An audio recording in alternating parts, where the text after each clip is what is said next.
warahmatullahi wabarakatuh. Perkenalkan, saya Sri Lestari dengan NIM 123-11002. Semester 5, Program Studi Pendidikan Islam Anak Usia Dini. Baik, di sini saya akan membuat video untuk menuntaskan tugas UAS dari mata kuliah, manajemen kelas, dan pengelolaan pembelajaran yang diampu oleh Dr. Misdah, MPD.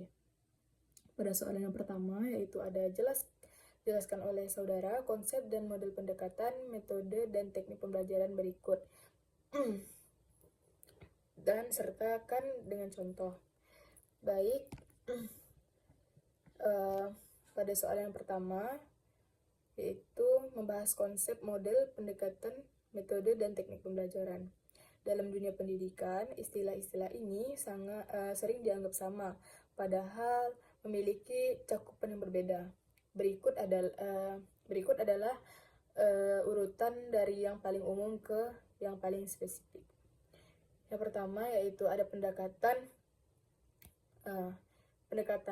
yaitu sudut pandang atau titik tolak kita terhadap proses pembelajaran.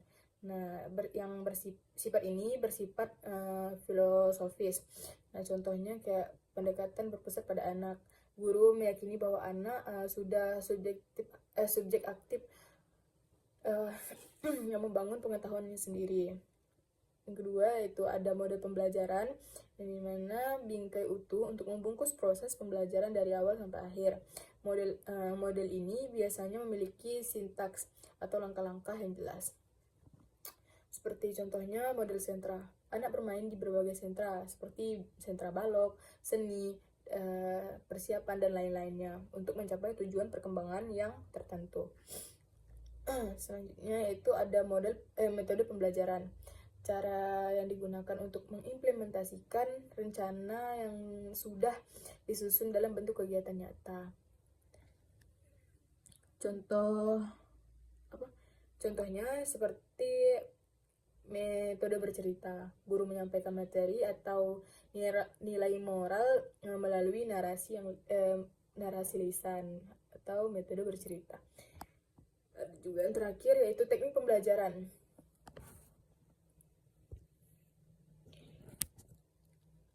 Ada juga teknik pembelajaran. Nah, secara spesifik atau ragam khas yang dilakukan oleh guru untuk menjalankan sebuah metode.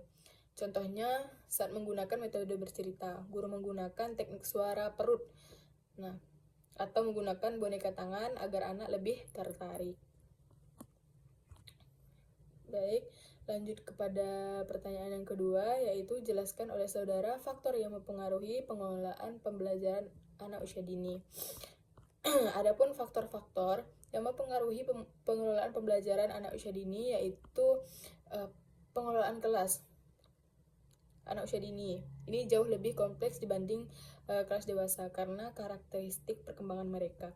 Faktor-faktor utamanya yaitu faktor anak atau internal, yang meliputi usia, kematangan emosi, minat, gaya belajar, dan kebutuhan khusus anak. Yang kedua juga ada faktor pendidik atau guru. Kompetensi guru dalam berkomunikasi, kesabaran, kreativitas dalam menciptakan media, serta kemampuan mengobservasi perilaku anak. Yang ketiga ada lingkungan fisik, penataan furnitur, ketersediaan alat permainan edukatif, pencahayaan, sirkulasi udara, dan keamanan area bermain. Yang terakhir ada lingkungan sosial emosional. Nah, iklim kelas, hubungan antara anak dan guru, serta hubungan antara anak dan anak yang harus didasari oleh kasih sayang dan rasa aman. Nah, ada juga pertanyaan yang ketiga, jelaskan 3 dari 6 prinsip pengelolaan pembelajaran dengan memberikan contoh pembelajaran pada anak usia dini.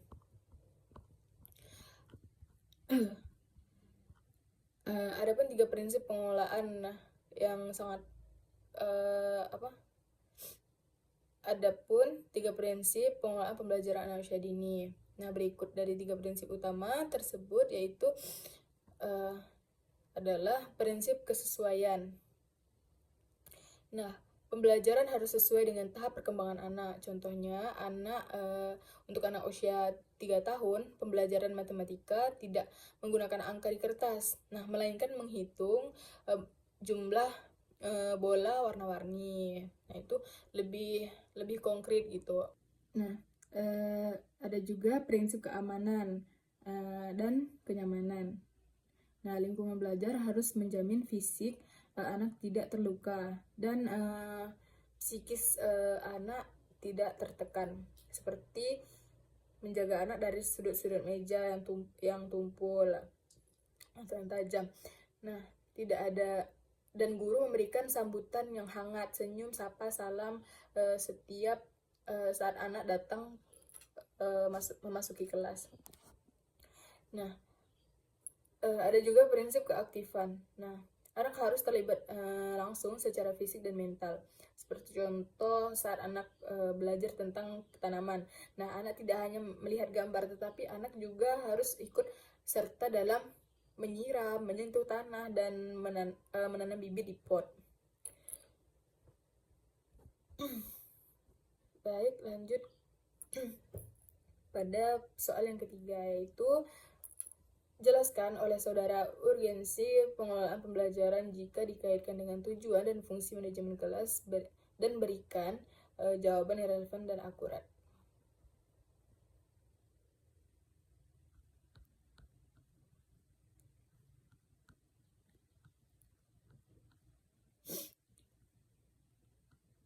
Baik, urgensi pengelolaan pembelajaran dalam manajemen kelas. Pengelolaan pembelajaran sangat krusial jika dikaitkan dengan tujuan dan fungsi manajemen kelas, karena menciptakan kondisi optimal. Nah, tujuan utama manajemen kelas adalah menyediakan lingkungan belajar yang kondusif. Tanpa pengelolaan yang baik, maka kelas yang berantakan atau atau instruksi yang membingungkan, proses pembelajaran tidak akan pernah terjadi secara efektif. Nah, efektivitas dan efisiensi, di mana manajemen kelas berfungsi untuk mengatur kelas dan sumber daya. Dengan pengelolaan yang tepat, guru dapat meminimalkan gangguan seperti anak yang bertengkar sehingga waktu aktif belajar on time task menjadi lebih maksimal. 3. Pencapaian tujuan pendidikan. Nah, fungsi akhir manajemen adalah memastikan tujuan pembelajaran tercapai pada anak usia dini. Tujuannya yaitu adalah optimalkan 6 aspek perkembangan: nilai moral, nilai agama moral, fisik motorik, kognitif, bahasa, sosial emosional, dan seni. Pengelolaan yang tertata memastikan setiap aspek ini terstimulasi secara seimbang. Baik, itulah jawaban yang saya berikan. Semoga memuaskan untuk dosen pengampu. Terima kasih. Kurang lebihnya saya mohon maaf. Wassalamualaikum warahmatullahi wabarakatuh.